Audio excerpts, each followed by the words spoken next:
સુરત મહાનગરપાલિકાની સંકલન બેઠકમાં ધારાસભ્ય વિનુ મોરડિયાએ અધિકારીઓનો ઉધડો લીધો। કતારગામ વિસ્તારમાં ગેરકાયદે ડોમમાં ચાલતા ભંગારવાડાના ન્યુસન્સ અને સુરક્ષા ગાર્ડોની હાજરી અંગે ઉગ્ર રજૂઆતો કરી તો ઝોન અધિકારીઓએ જવાબ આપ્યો કે ગેરકાયદેસર ડોમ હટાવવા માટેની નોટિસ આપી દેવાઈ છે અને ટૂંક સમયમાં ભંગાર ગોડાઉનો દૂર કરવામાં આવશે। આ જવાબથી વિનુ મોરડિયા સંતુષ્ટ નહોતા થયા અને તેઓ અધિકારીઓ સામે ઉકળ્યા હતા। હાલ તો આપણી સાથે જોડાઈ ચૂક્યા છે ધારાસભ્ય વિનુભાઈ મોરડિયા।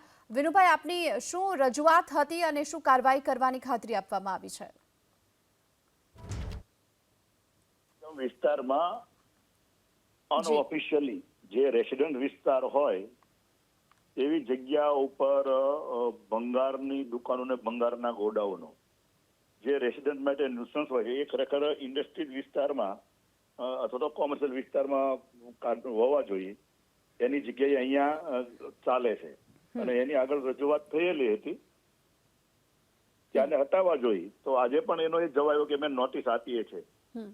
તો ફરજિયાત બધામાં એને કોઈ જયારે લાયસન્સ લીધું, તમારી પરમિશન નથી લીધી અને એમ જ જો બિનઅધિકૃત ચલાવતા હોય તો નોટિસ આપી હતી તો તમારે પહેલા આપી દેવી દીધી। આપીને એનો ટાઈમ પૂરો કામગીરી તો થઈ જવી જોતી હતી।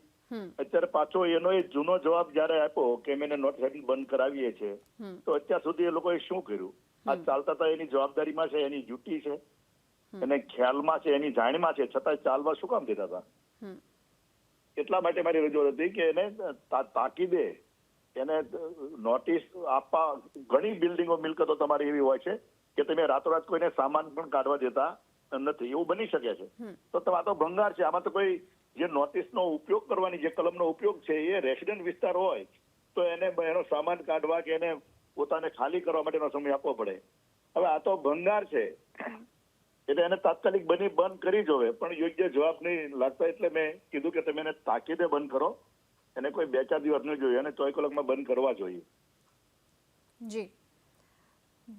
જી વિનુભાઈ, આપ અમારી સાથે જોડાયા બદલ આપનો આભાર। તો હાલ જે સંકલન સમિતિની બેઠક મળી જેમાં ધારાસભ્ય વિનુભાઈ મોરડિયાએ જે અધિકારીઓને ખખડાવ્યા તેમનો ઉધડો લીધો અને આ સાથે જ એ પણ કહ્યું છે કે મોટાભાગના પોઈન્ટ પર જે સુરક્ષા ગાર્ડની ભૂતિયા હાજરીનો તેમણે આરોપ લગાવ્યો। આ સાથોસાથ પાલિકાને નુકસાનનો આરોપ લગાવ્યો છે, જેને લઈ અધિકારીઓએ જો કે નોટિસ આપ્યાની વાત કરી, પરંતુ આ પહેલા પણ તેઓ અનેક વખત રજૂઆત પણ કરી ચૂક્યા છે।